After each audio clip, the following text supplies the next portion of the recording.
The story you are about to hear was carefully written with a distinctive science fiction voice, avoiding classic patterns. A different kind of journey, shaped by choice and consequence, awaits you. Liam had already decided that the Athoran exit corridor was designed by someone who deeply resented human anatomy. The ceiling arched too low in places and far too high in others, curving in elegant spirals that served no functional purpose except to remind visitors that this was not their world. Light panels pulsed softly along the walls, shifting colors in slow mathematical patterns that were meant to be calming.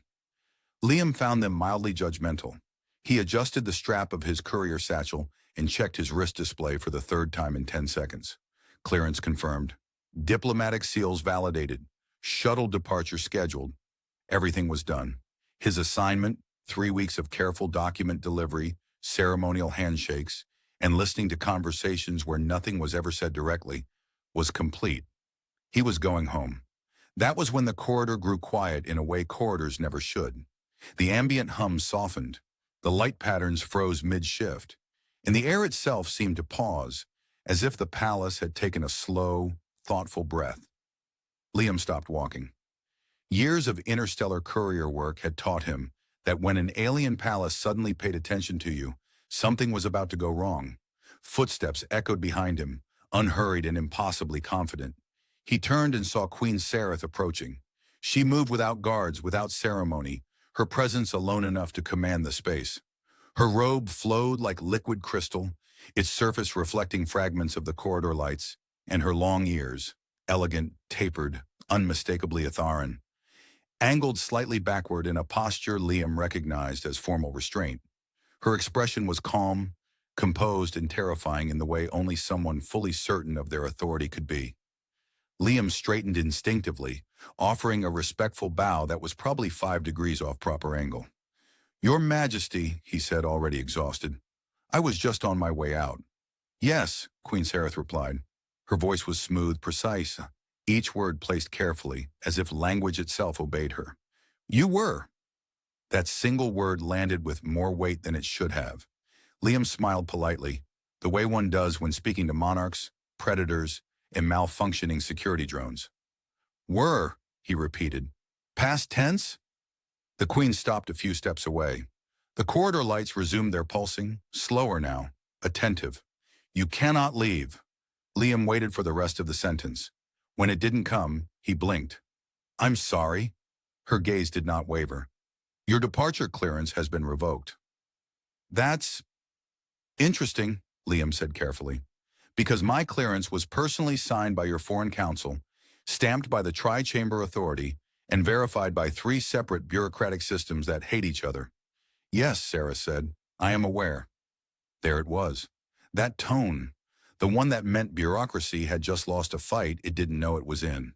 "With respect," Liam said, "I've completed my assignment. I delivered the accords." I smiled during the ceremonial meal, even though the third course tried to move. "I believe I have earned the right to leave with my sanity intact." One corner of the Queen's mouth twitched, almost imperceptibly. If Liam hadn't spent weeks studying Atharan facial cues out of pure survival instinct, he might have missed it. "This is not a punishment," Sarah said. "It is a legal consequence." "Those are often worse," Liam muttered before he could stop himself. The Queen inclined her head. "My daughter has invoked the right of claiming." The words meant nothing to Liam. He processed them anyway, running them through translation filters, cultural databases, and every internal alarm he had.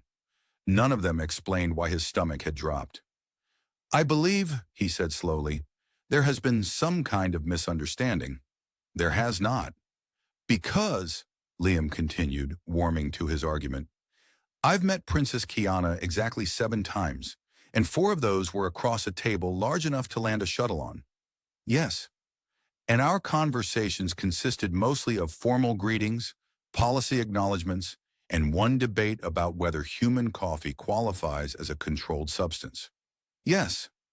"And at no point," Liam said, spreading his hands, "did she suggest that I was about to become claimed." Sareth's ears angled outward slightly, a gesture of mild curiosity. "She is very deliberate." Liam laughed once, short and disbelieving. Your Majesty, I'm a courier. I carry messages. I avoid politics by profession. I don't even vote on my home station because the lines are too long. That, the Queen said, is precisely why you were chosen. The word chosen echoed unpleasantly. What does the right of claiming actually do? Liam asked. Sareth's gaze sharpened, assessing. It binds the declared party to remain within the court for 1 lunar cycle. During that time, suitability is evaluated. For what? Liam asked, then sighed. No, I know what for. I just hoped the universe might surprise me. It often does, Sareth said calmly. Liam ran a hand through his hair. And if I refuse? You cannot. He stared at her. That seems ethically questionable. The Queen's expression softened, just a fraction. Our laws predate your ethical frameworks by several millennia. Of course they do, Liam said. They always do. A door along the corridor slid open soundlessly, revealing Princess Kiana standing within. She looked much as she always had, composed, observant, and infuriatingly unreadable. Her long ears rose elegantly from her hair, angled forward now, alert and intent. Her eyes met Liam's with something he couldn't quite name, determination perhaps, or the faintest hint of apology. Hello, Liam, she said. He exhaled slowly. Your Highness, he replied. This is unexpected. Yes, Kiana said. I imagine it is. Queen Sareth stepped back, granting space without relinquishing control. You will be escorted to guest quarters, she said. The cycle begins tonight.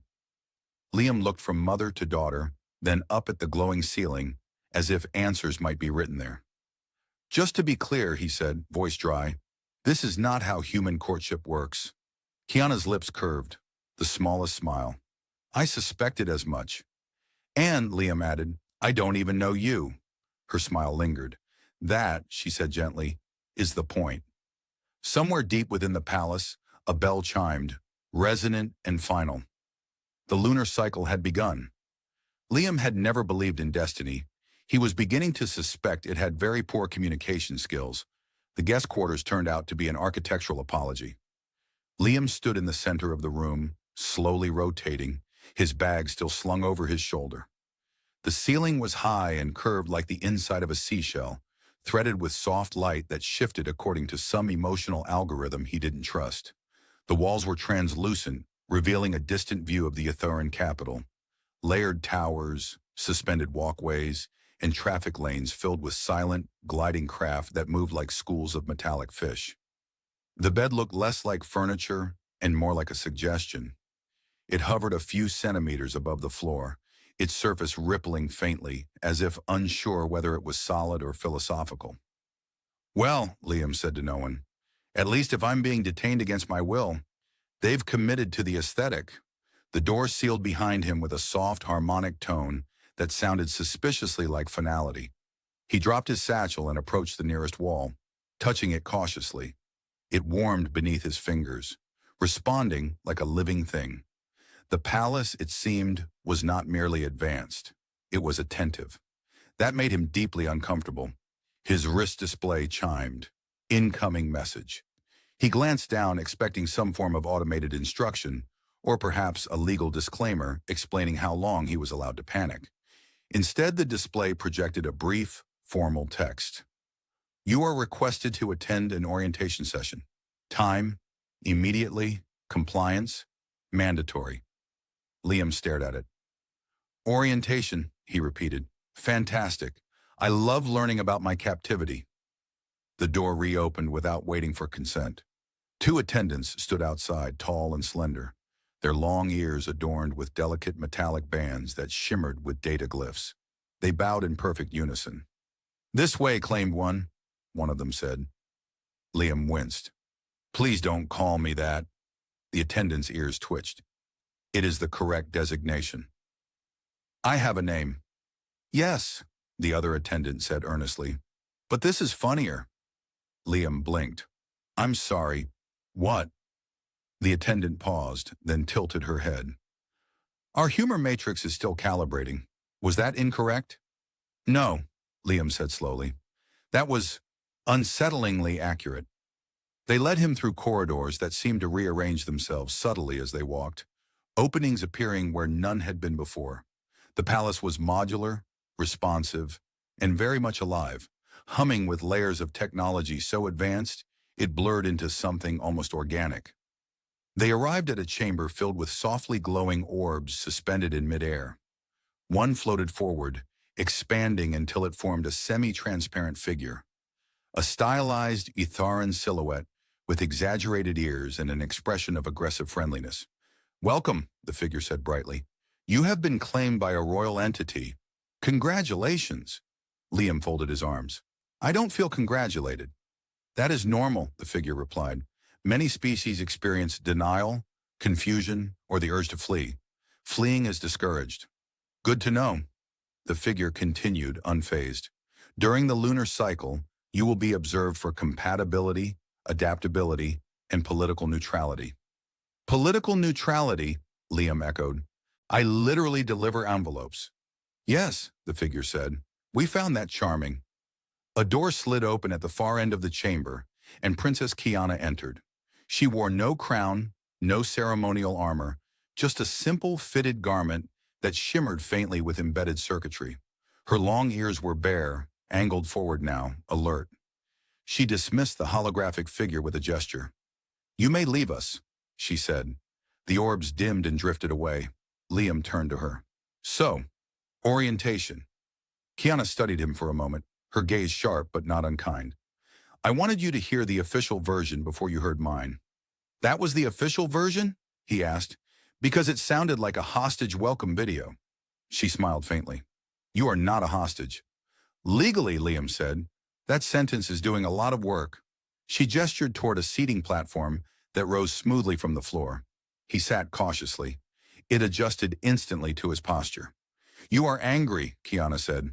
"I'm displaced," Liam replied, "and mildly insulted, also confused, mostly confused." "That will pass," she said, "or it won't. Either way, you will adapt." "Is that royal optimism?" "It is Yatharan realism," he sighed. "Why me?" Kiana did not answer immediately. Her ears angled slightly back, a tell he was beginning to recognize. "You are external to our power structures," she said at last. "You owe nothing to our factions. You are unaligned." "I'm also unqualified." "That has not stopped many rulers," she said dryly. Despite himself, Liam laughed. "Okay, fair." She stepped closer, lowering her voice. "My mother's policies are strangling us. Isolation once protected Ithara.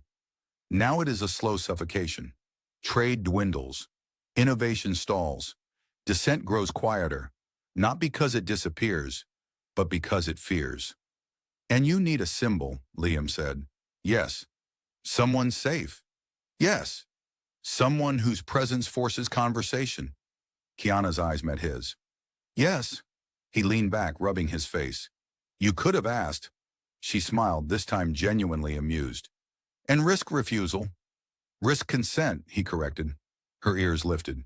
"You are very human." "I've been told." Silence settled between them, not uncomfortable but charged. "This was never meant to trap you forever," Kiana said quietly. "Only long enough." "Long enough for what?" "For you to see us," she said, "and for us to see ourselves through you." Liam considered that. The city beyond the translucent wall glowed with alien beauty and hidden tension.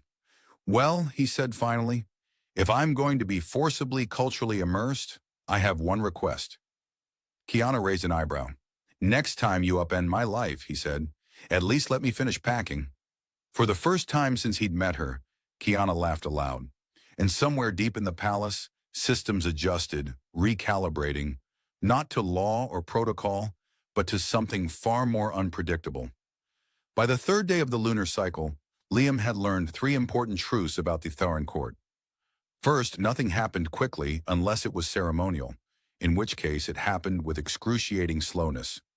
Second, silence was never empty. If a room was quiet, it meant something was being decided without him. Third, everyone was watching him far more closely than they pretended not to. He discovered this while attempting to pour himself a cup of Etharan morning infusion, a translucent liquid that steamed in colors rather than heat. The cup hovered obligingly in midair, waiting for him to make the final motion. When he did, The liquid changed from pale blue to an aggressive shade of orange and let out a faint chirping sound. Liam stared at it. It chirped again. "Is it supposed to do that?" he asked the room. A nearby court attendant, who had been pretending very hard to be a decorative pillar, cleared her throat. "It is reacting to your emotional state." "I'm emotionally exhausted," Liam said. "What does orange mean?" The attendant's long ears angled forward. "Mild existential distress." "That tracks." He took a sip. The infusion tasted like regret mixed with citrus. The court chamber was vast, circular, and layered with concentric platforms that rose and fell according to some complex hierarchy Liam had not yet decoded. Princess Kiana stood at the center, speaking with a cluster of advisors whose ears flicked and tilted as they exchanged information faster than spoken language could carry. Data shimmered briefly above their wrists, holographic sigils dissolving almost as soon as they appeared. Liam occupied a seat slightly behind and to her right. Not beside her, that would imply equality, but close enough to be unmistakably present. The position was deliberate. Everything here was deliberate. A counselor with silver-threaded robes stepped forward. "The claimed one's presence is unconventional." Liam raised a hand. "Hi. Still a person." Several ears twitched in what he was beginning to recognize as surprise. Kiana did not look at him, but the corner of her mouth curved. "Liam's role is observational," she said calmly. "He is not here to influence." Liam leaned forward. "That's a lie, but I appreciate the confidence." A ripple of discomfort passed through the council. The silver-robed counselor regarded him carefully.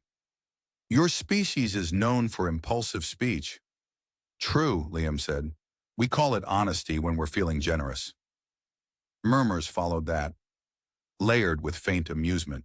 Humor, he was learning, was a destabilizing force in Ithran politics.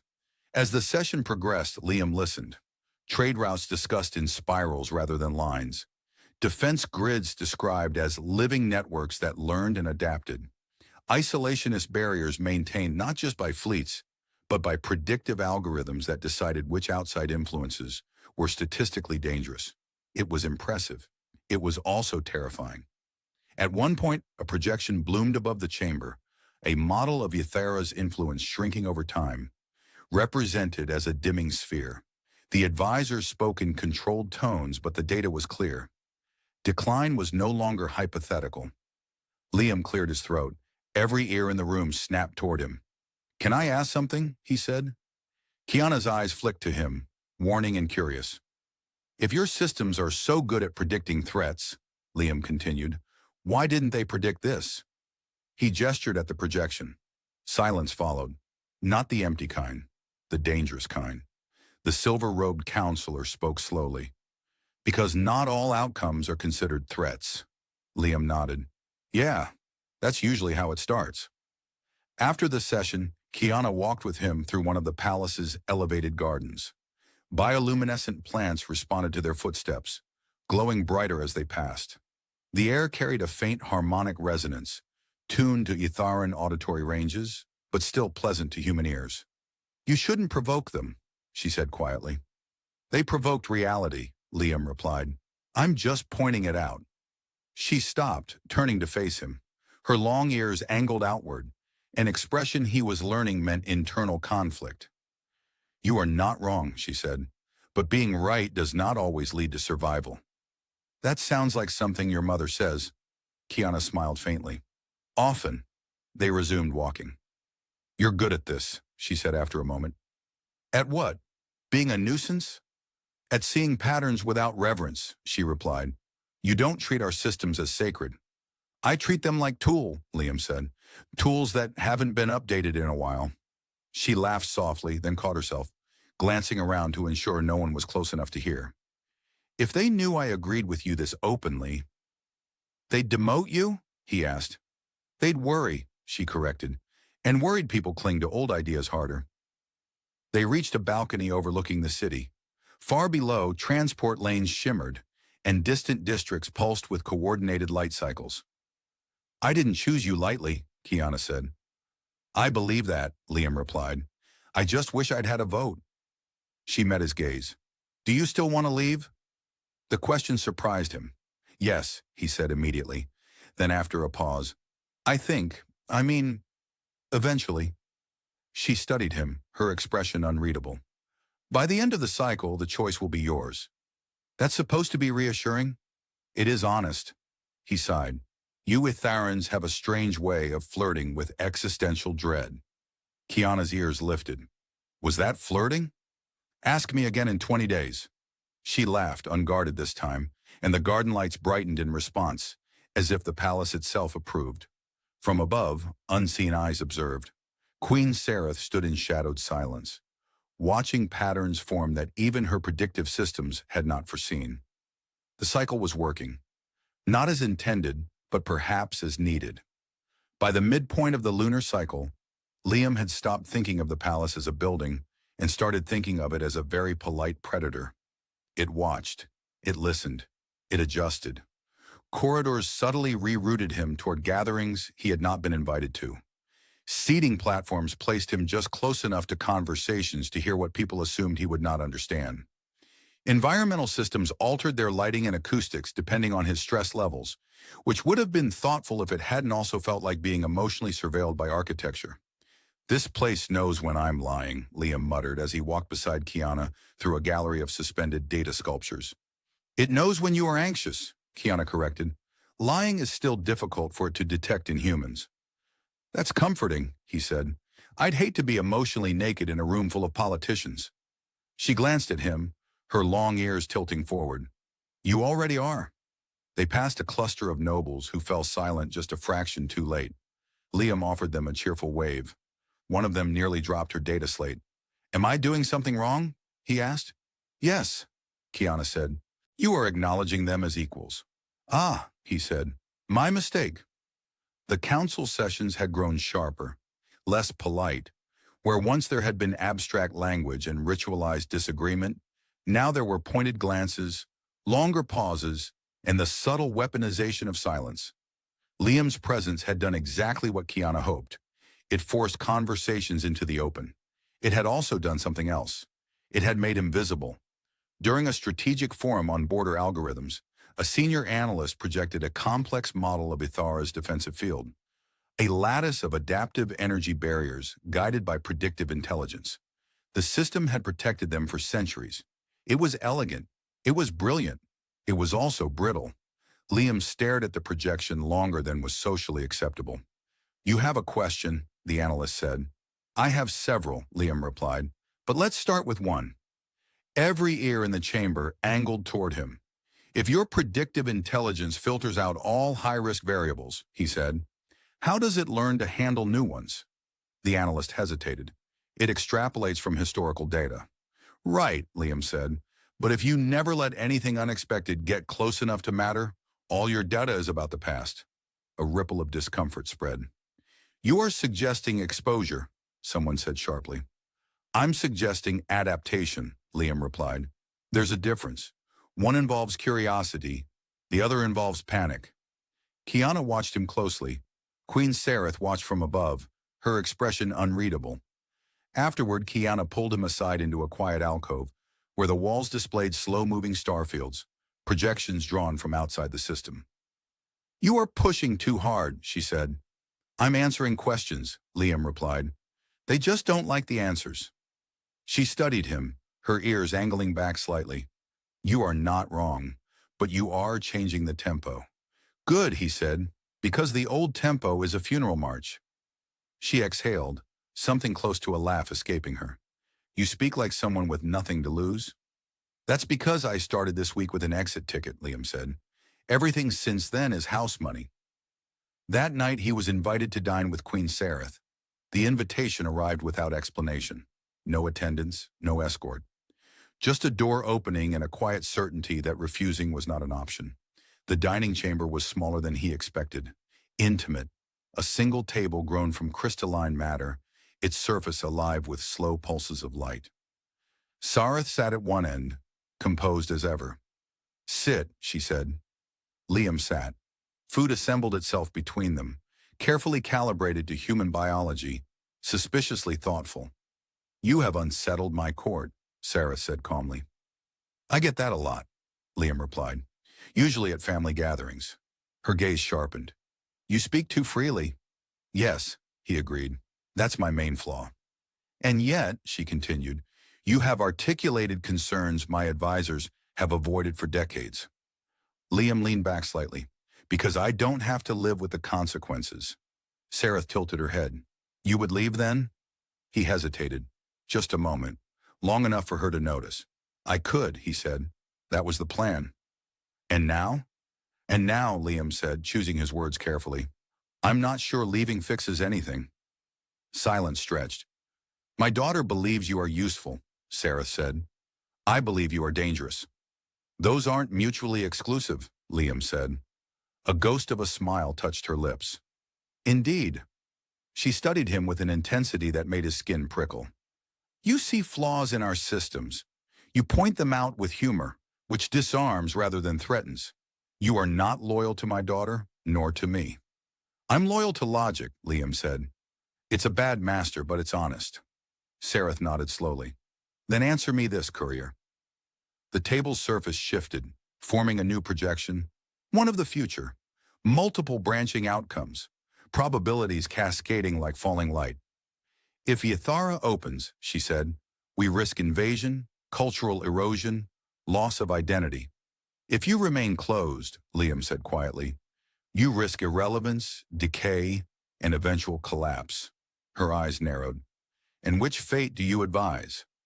Liam looked at the projection, at the fragile balance between safety and stagnation. I advise learning how to fail small, he said, so you don't fail all at once. Sareth regarded him for a long moment. Then she dismissed the projection. You may go, she said. As Liam stood, she added, the cycle continues. He bowed deeply this time.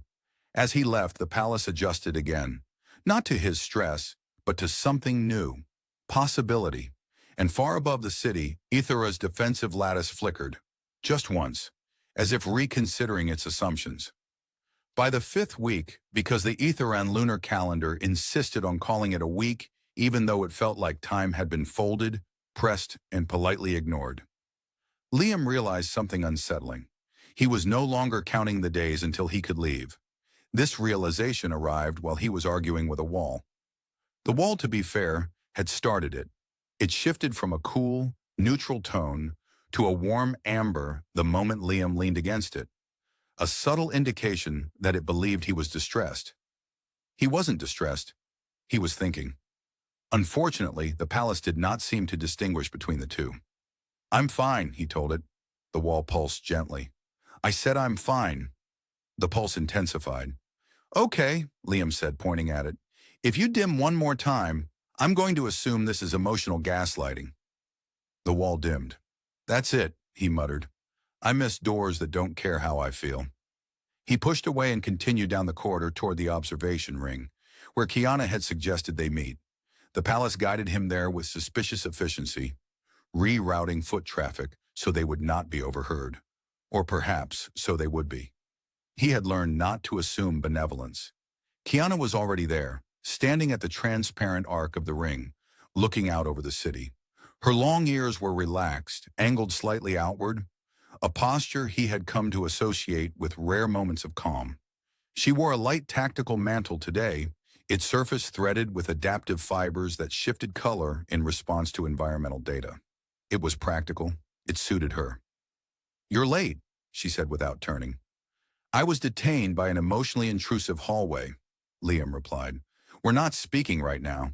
She smiled. Not the careful court smile, the real one.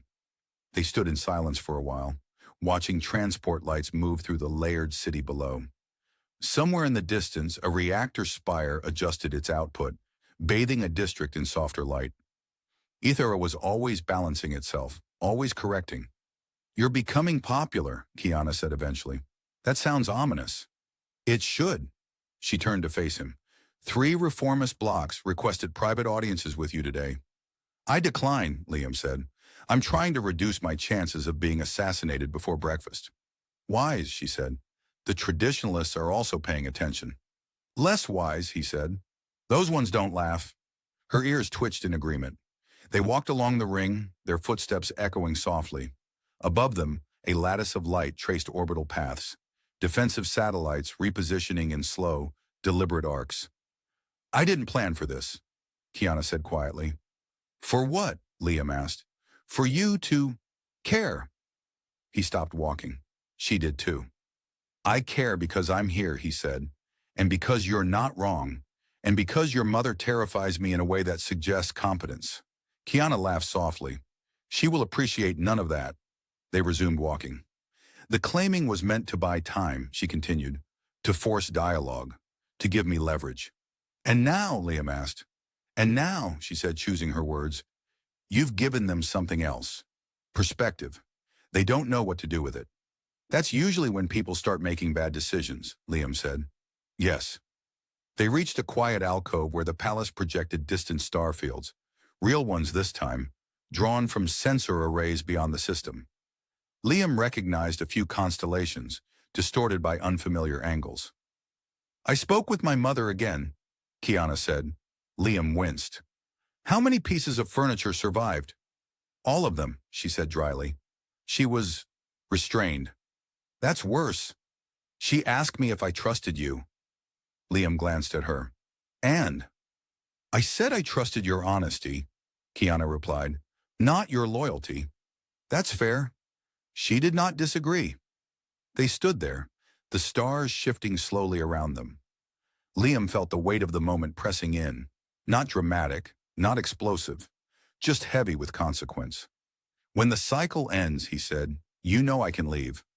Yes. And you won't stop me. No. Even if it costs you leverage. Kiana met his gaze. Her eyes were steady. If you stay, it must be because you choose to. Liam nodded. Good. Because being claimed once was more than enough for a lifetime. She smiled, then sobered. I don't want to reshape this world alone, she said, but I don't want to trap someone into helping me either. He considered that. Considered the city, the people, the systems on the edge of stagnation and change. I don't know what I'll choose, he admitted. That makes two of us, she said. An alert chimed softly through the observation ring. Liam's wrist display lit up with a notice marked Priority Royal Council. Ah, he said, the part where things get complicated. Kiana sighed. They've requested your presence. Of course they have. They want your assessment, she added, publicly. Liam groaned. I was hoping to ease into political martyrdom. She placed a hand on his arm, light but grounding. You don't have to do this. I know, he said, but if I don't, they'll keep pretending nothing is wrong. Her ears angled forward, intent. Then speak as you always do. Honestly, he asked. And with humor, she said. It unsettles them. He smiled. My two greatest weapons. As they turned toward the exit, the palace lights shifted, not to calm, not to caution, but to a new pattern altogether, adaptive, expectant. Somewhere deep in Yathara's systems, projections recalculated. The cycle was nearing its end, and choice, once denied, was beginning to take shape. The council chamber felt smaller than it had any right to. Liam noticed this immediately, which was impressive given that the room could have comfortably housed a small starship in several existential crises. The platforms were closer together, the lighting sharper, the air humming with a faint electrical tension that suggested the palace itself was paying attention. He suspected it always did, but today it was listening with intent. He took his seat now apparently, and resisted the urge to wave. Progress, he told himself, was incremental. Princess Kiana stood at the center, her posture composed, her long ears angled forward in controlled focus. Queen Sareth occupied the elevated dais, perfectly still, her expression unreadable. The rest of the council arranged themselves in careful geometry, each advisor a node in a living network of power and caution. A familiar silver-robed counselor spoke first. The claimed one has been granted the floor. Liam leaned forward. Still not my favorite title. A few ears twitched. Somewhere, someone suppressed a smile. You requested my assessment, Liam continued. Publicly. I'm assuming that means you want the version without ceremonial padding. Yes, Sarah said. We do. Liam nodded. All right. But I'm warning you. I come from a culture where meetings end with decisions or fistfights. Sometimes both. The palace lights shifted subtly. Kiana did not look at him, but he felt her attention like gravity. "You are brilliant," Liam said, gesturing around the chamber. "Your technology is centuries ahead of most of the systems I've seen. Your predictive models are elegant. Your defenses are, frankly, terrifying." Several counselors straightened with pride. "And," he added, "you are absolutely going to suffocate yourselves if you don't stop treating uncertainty like a hostile species." The pride evaporated. "You filter risk so aggressively," Liam said, pacing slowly, "that you've removed friction from your own evolution. Nothing new survives long enough to teach you anything. You're safe, yes, but only in the way a sealed vault is safe. Eventually, the world moves on without you." A murmur spread through the chamber. "This is speculation," someone snapped. "No," Liam replied calmly. "This is pattern recognition. You've optimized for survival, not for living. Those are not the same thing." Queen Sareth watched him closely. "And your solution?" "Controlled exposure," Liam said. "Limited engagement. Pilot exchanges. Failing small, on purpose." "That is reckless," a traditionalist argued. "So is pretending the universe will wait politely for you to feel ready," Liam shot back. "Trust me, it won't." Silence followed, thick and charged. Kiana stepped forward. "My mother's policies kept us alive," she said, "but they were never meant to be permanent." Sareth turned her gaze to her daughter. "And your solution involves binding an outsider to our court." Kiana met her eyes. "It involved buying time." All eyes turned to Liam. "Well," he said, spreading his hands, "I've been very educational."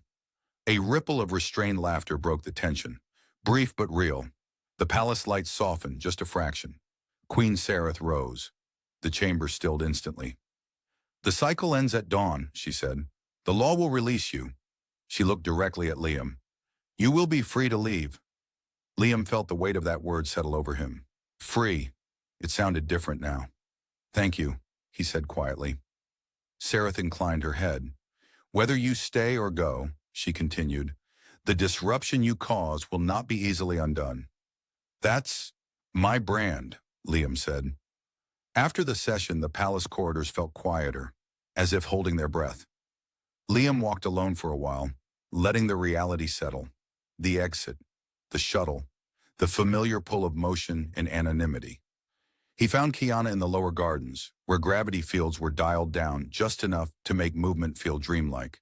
She stood among floating seed forms that glowed softly, each one a future not yet chosen. "It's over," she said. "It's almost over," he corrected.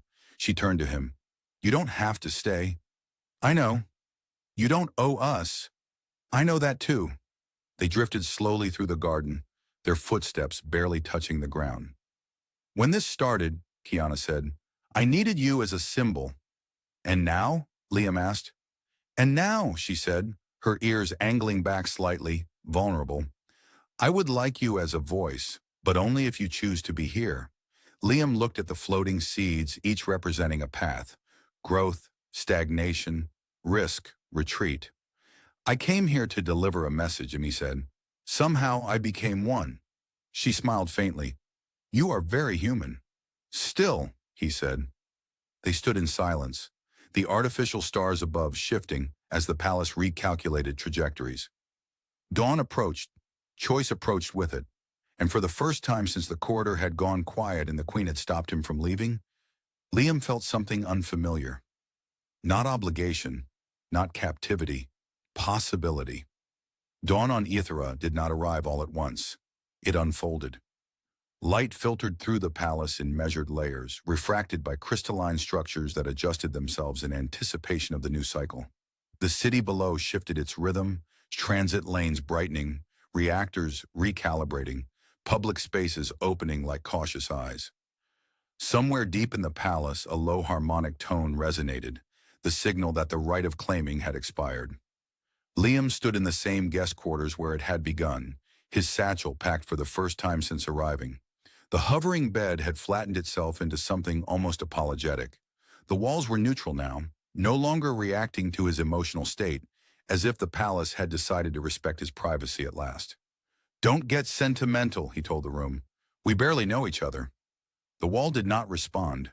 He suspected it was offended. His wrist display chimed once. Departure corridor open, shuttle clearance restored. Everything was neat, efficient, and profoundly anticlimactic. He slung the satchel over his shoulder and stepped into the corridor. Kiana was waiting.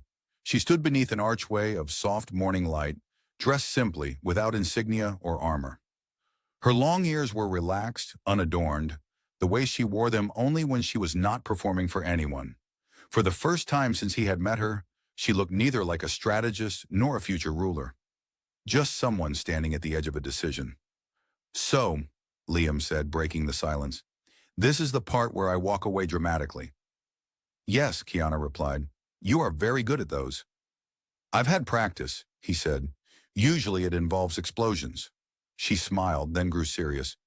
"My mother has convened an emergency session." "That sounds ominous." "Only moderately," she said. "She approved a limited engagement initiative. Trade envoys, cultural exchange, a pilot program." Liam blinked. "She did," Kiana nodded. "She hates it." "Then it must be progress." "It is," Kiana said, "and it will anger many." "Progress usually does." They walked together toward the exit corridor, the palace making no attempt to reroute them now. No subtle nudges, no quiet manipulations. The building felt resigned, or perhaps respectful. At the final threshold, Liam stopped. "This started with you taking away my choice," he said. "Yes," Kiana said softly. "I know." "And somehow," he continued, "it ended with you giving it back." She met his gaze. "I learned something from you." "That's unfortunate," he said. "I'm a terrible influence." She laughed, then reached out, placing a small crystalline data node into his hand. It was warm to the touch. "What's this?" he asked. "A standing advisory role," she said. "Unofficial, voluntary, entirely ignorable." He weighed it in his palm. "You're asking me to stay." "I'm inviting you," she corrected. "There is a difference." Liam looked past her, down the corridor where his shuttle waited, its hull gleaming in the morning light. Freedom, familiar and comforting, waited there. So did distance, detachment, the easy simplicity of being a courier again, delivering messages, never becoming one. He looked back at Kiana, at the city, at a society balanced on the edge of change. "I spent my life avoiding attachments," he said. "Neutral ground, no allegiances, no consequences." "And?" she asked. "And it turns out," Liam said, "neutral ground is just a place where nothing grows." He slipped the data node into his pocket. "I'll stay," he said, "on one condition." Her ears angled forward, alert. "Name it." "No more claiming," he said. "If you want me here, you ask." She smiled. "Agreed." "And," he added, "I reserve the right to leave if this turns into a disaster." She inclined her head. "As do we all." They turned back together, walking into the palace not as captor and captive, not as symbol and strategist, but as collaborators. Above them, Ithera's defensive lattice adjusted, opening narrow channels outward, tentative and curious. Trade beacons activated. Distant signals reached back. Change, it seemed, had decided to stay. Later, as the city fully awakened, Queen Sareth watched from her vantage point, observing the patterns shift. Her predictive systems struggled now, recalculating futures that no longer fit their models. For the first time in centuries, uncertainty was not filtered out. She found that she did not entirely dislike it. Liam stood beside Kiana on a balcony overlooking the city, the noise of life rising around them. "So," he said, "what happens now?" Kiana considered the question, then glanced at him. "Now we build something new. Slowly," he smiled. "Good. I'm terrible at rushing." Below them, Ithara moved forward. Not because it was forced, not because it was claimed, but because it chose to. And for the first time in a long while, so did he,